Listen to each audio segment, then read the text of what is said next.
Not that. in the stomachs, it's your head. Like I'd go back, I went back to Sandusky, Ohio. They have, Cedar Point has roller coasters that are incredible. There. Yes. It's awesome. Yes, well growing up, I went on those things all the time, almost straight down. Yeah. I took my kids about 5 years ago.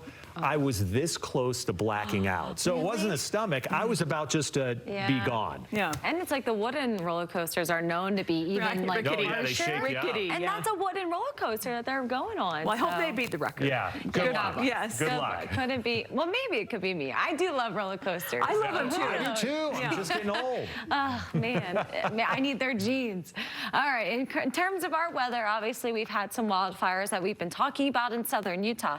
And this is how Heber City Airport looks. It looks a little dirty closer to the surface, which could be a sign of some of that wildfire smoke haze moving into areas along our mountains on the eastern or northeastern side of the state. So air quality looks okay, but I noticed the further south we go into Utah County, we have some of those yellow sensors popping up and even orange the further we get closer to Santa Quin. So that could be a sign of some of that wildfire smoke coming in from the south. I know we've recently reported on a wildfire or a fire in Tooele, so maybe that red sensor could be to blame for that. Now this is visible satellite. You can see really well the bursts of smoke coming from both of our wildfires in southwestern Utah.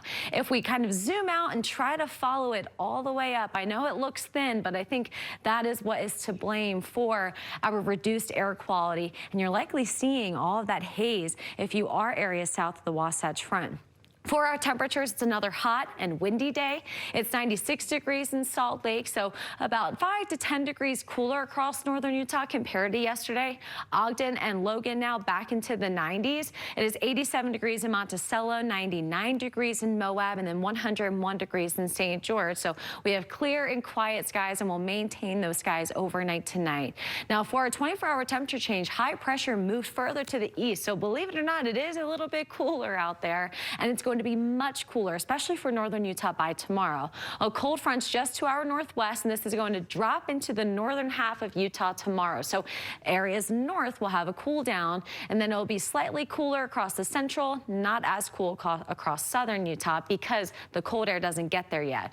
Models have lately, at least this one has been advertising a little bit of wet weather actually coming with this cold front. I think it's overdoing it just a little bit, but late tomorrow night into Sunday morning, we can't rule out a few showers, even right off the lake here in Salt Lake, but that will be while you're sleeping. So the hope is that none of your daytime hours will be impacted. You may just start off with some clouds on Sunday. Temperatures fall into the mid-70s tomorrow afternoon. I mean, really nice day out there, but then dare I say a little chilly by Sunday morning as temperatures will drop into the upper 40s with afternoon highs in the 70s. Now, in regard to the wind, on Saturday, it will be strongest in southern Utah. I mean, we're talking wind gusts up to 55 miles per hour. So fire danger does continue to exist. Sunday will still be breezy with some stronger wind gusts along the eastern side of the state, but not as strong as recent days. So central Utah, generally in the 80s tomorrow, near 90 for Price. For southern Utah, we have the low 80s in Beaver and Cedar City, upper 70s for Panguitch. St. George will be in the mid-90s tomorrow, 90 on Sunday, mid-90s on Monday and Tuesday. Winds may stay breezy all the way through Monday and Tuesday, then we'll see after that, but triple digits back in the forecast by Thursday. 70 for the high in Logan, low 80s in Heber City, low 90s in Roosevelt. You can kind of see the gradient of that cool air in Brigham City, Salt Lake in the mid-70s, but Provo in the mid-80s tomorrow. 70 on Sunday, low 80s on Monday, and then back to normal by Tuesday before we're back above normal into the 90s by the end of next week.